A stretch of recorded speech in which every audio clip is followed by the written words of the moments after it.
Hello everyone out there, it's me GhostCritic, and it's time for me to let you know what I thought about my comics this week. Only 4 of them to review this week, so hopefully this video will be a lot shorter than the last couple. There was nothing hugely exciting about the comics this week, but there was certainly a lot of thought-provoking kind of subject matter in at least one of them. Which we'll get to eventually. So I'm going to kick off this week with Fables, issue 145. This is the 5th part of the Happily Ever After storyline. This is kind of the culmination of Willingham and Buckingham's series that ends with issue 150. And the title could well be a kind of a red herring. Yes, you know, those fairy tales always end with "and they lived happily ever after." I don't know this is going to be the case with Fables. Vertigo are doing this whole Defy Covers month where they put the first page of your story on the cover rather than just like a cover image. I still don't know whether this has worked. It's certainly different, it's kind of gimmicky. They're not the kind of covers that, you know, shoot out at you. If this is on a shelf, it doesn't kind of like stick out at all. So, interesting idea. Well executed, I'm not too sure. However, the first part of the book, something that I don't normally mention or haven't mentioned much in the past, in this Happily Ever After series story arc, they're putting this kind of extra storyline at the back, and it's called The Last Insert Character Name Story. And they're like 2 or 3 pages long, and those kind of Fable characters that we've seen glimpses of in the previous issues kind of get what they want. Sometimes the ending isn't really great for them. But this one kind of needed to talk about, not just because instead it's right at the front of the book instead of at the back, but it has huge and heavy implications about what's to come. Basically, we have Snow White and Cinderella having a clandestine meeting, and talk of assassinations are kind of hinted at and discussed. And oh, how can I recommend this book now when it's only 5 more issues to go? Seriously, it's a great book that you need to be, you know, going back and picking this up in trade. There is a lot of them, but they're so worth it. In the main story, in Fables, the kind of main characters have never been like always kind of chummy, you know, there's always been a kind of sparring between a lot of the characters. But here in this storyline, there are definitely lines now being drawn, sides are being taken in this kind of whole Camelot, Arthurian kind of story genre that Willingham is using here. And in this issue, we saw last issue, who was it? It was one of the magic users, and I think it was Beast, who tried to take down Bigby, who has gone absolutely kind of crazy in the head, because basically he's being controlled by Mrs. Spratt, because she still has a slither of basically his body when he was all crystal, and she's using this to control him and to kill off all the Fables. So now it's the turn of Tottenkinder and Rose Red to go into the fray and take down Bigby, but they are hoping for a terminal result. It's such a great book, and it's culminating into something really, really big. In some ways, I can't wait for this to end, because I want to know how Bill Willingham is going to wrap all this up, if we are going to get a Happily Ever After. But at the same time, it's like, it's going to be the end of Fables.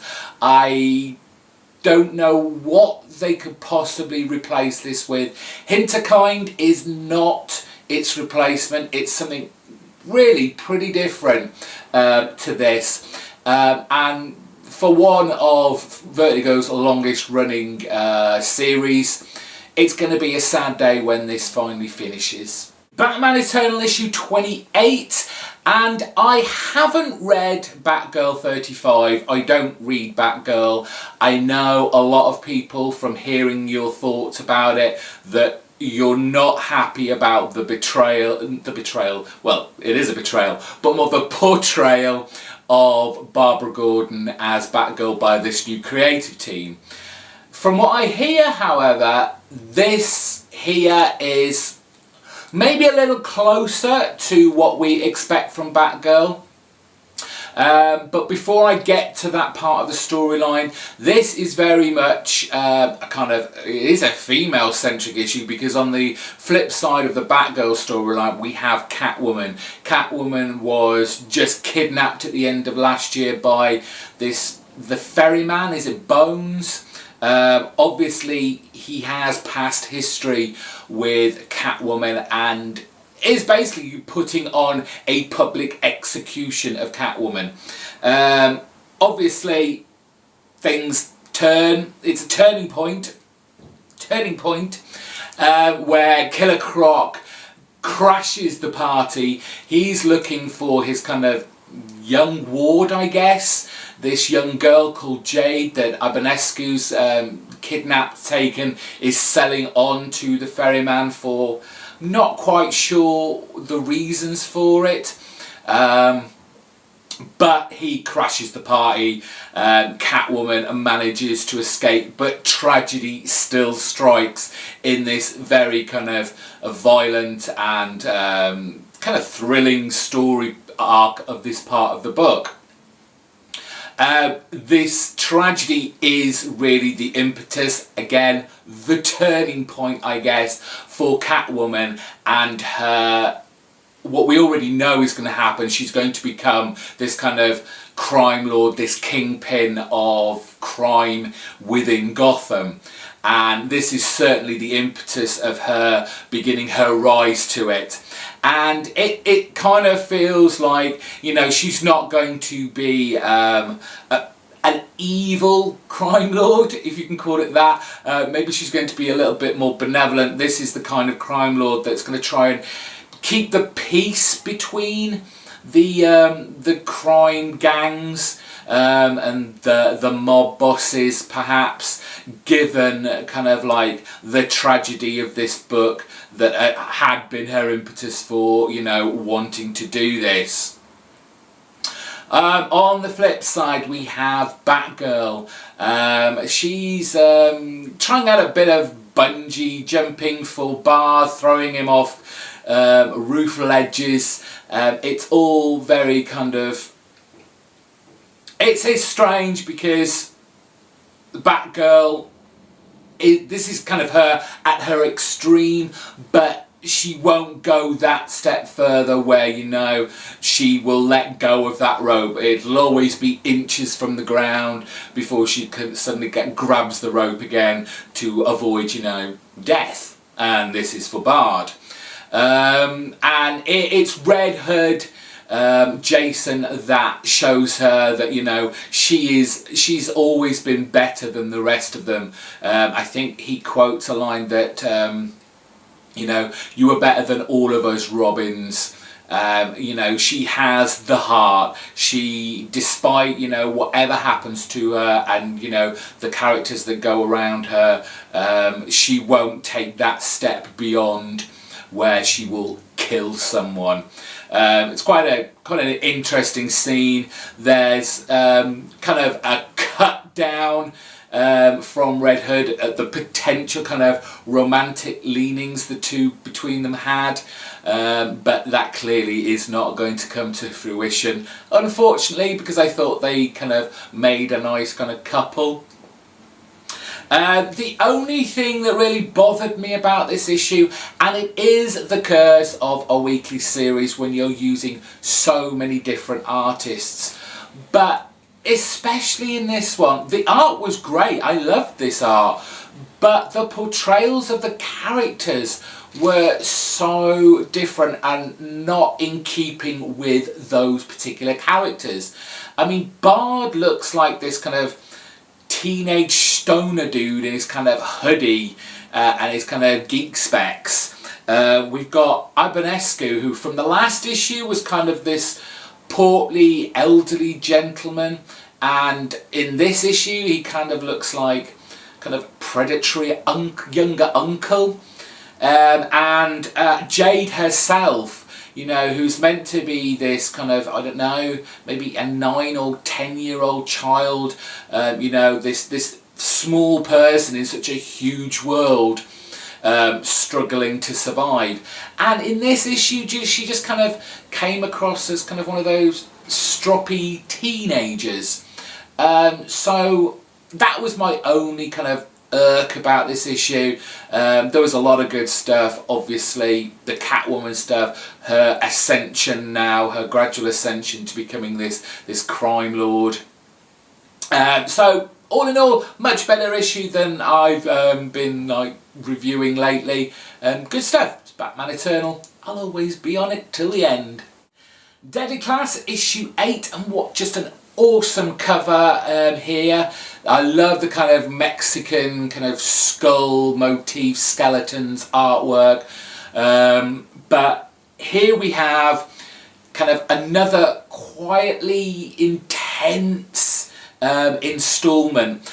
I know people have kind of had a little bit of a problem with this current story arc, that it's kind of slowed down a lot, but I think the intensity of the issues are still there. In this issue, we get the kind of backstory of the what is going on between Marcus and our kind of villain of the piece, Chester. So through kind of diary extracts that he lets Saya read, we find about him slightly younger, in an orphanage that is more like a sweatshop being run by kind of a wicked governess kind of character. We see his humiliation, his degradation, the intimidation by, you know, Chester, who he has to share a kind of room cage with. We have makeshift nail bombs. And when Marcus gets his hands on a gun, well, all hell lets loose. It is a thrilling ride, and it just kind of adds on to kind of Marcus, how Marcus has had such a kind of awful life up to now, and even now when things are going great for him, you know, he's got a girlfriend, he's at this great school, he's got friends, life seems to be coming together. He knows this isn't what life should be for him. And this is where we see kind of from the history of his life, how awful it's been for him and how little kind of confidence he has in his life that it could get better and it shouldn't be as good as this. The artwork on here is fantastic.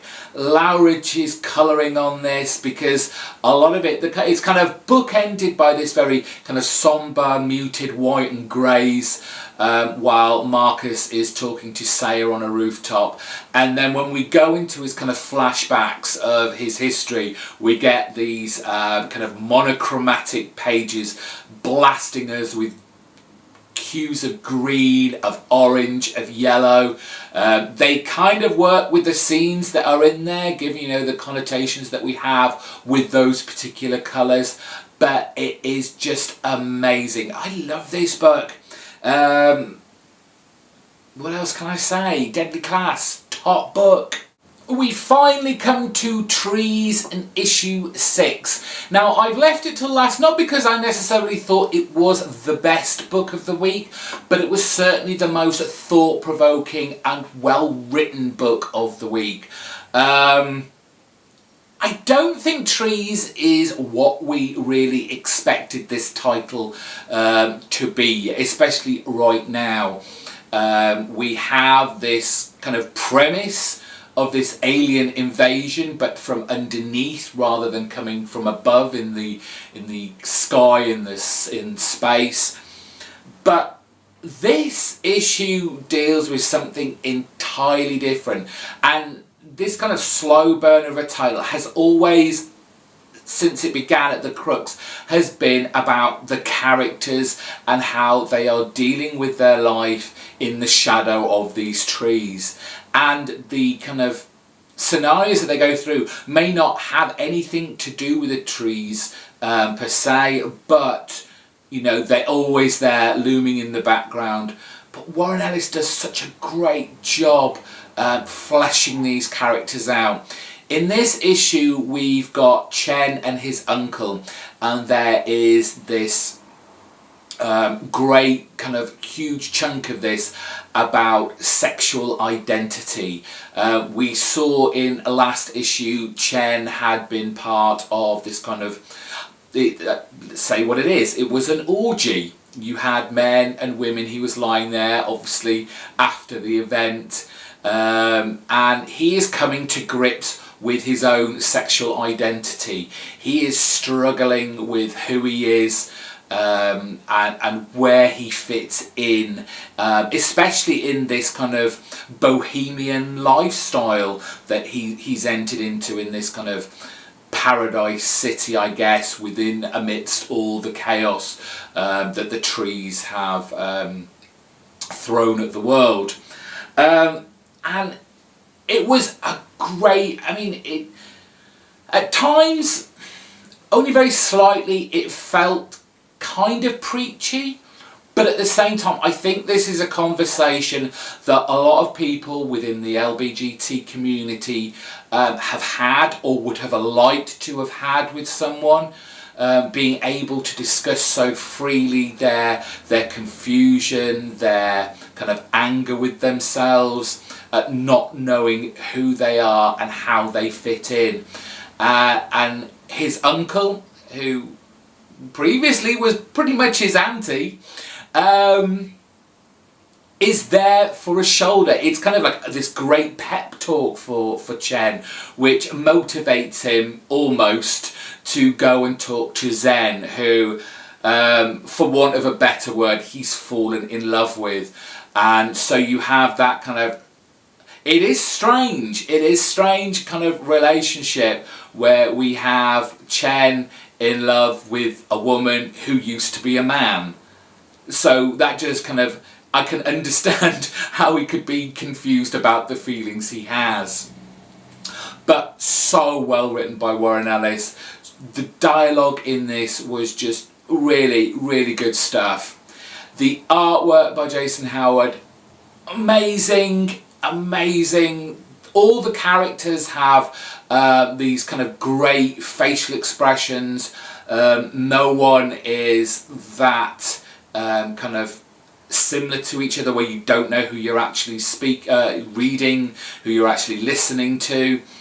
And the colours as well on this. I can't remember the colourist on this. Oh well. But just adds to it all. The flip side of this story was we have Tito and Elysia, I think her name is, and it's kind of like the other side of the conversation we just had with Chen and his uncle. This is kind of like the ugly, nasty side of kind of like the sexual identity kind of part of this conversation that Warren Ellis is having in this book, where Tito is basically blackmailing officials within the city to make money, so he doesn't reveal their sexual proclivities to the general populace that reside in the town, in the city. And Angeli, I can't remember, Elysia, she is using this information towards something. This was the young woman who went to the dark magic Crowley's house with the other elderly gentleman. There is definitely something going on. She's getting information for a purpose, which I'm sure will be revealed much later on in the issue, in issues to come. However, this book, although it could be too much of a slow burn for people, I've kind of read reviews about this, and we may not see any kind of alien life until at least issue 12. But when it's so well written, so well realised and drawn, you can't help but, you know, read and get immersed into this world of trees. At the very end, you kind of get a little snippet of the scientists still up in the Antarctic. Yes, I wanted to know more about that, because we still have the scientist guy clearly infected by these kind of black flowers that have been growing around the trees. Who knows what is to come? I've got a feeling this is now on hiatus for a little bit, which is a shame, but it gives you all a chance to go and pick up the trade, which I'm sure will very soon be on offer in all good comic book stores.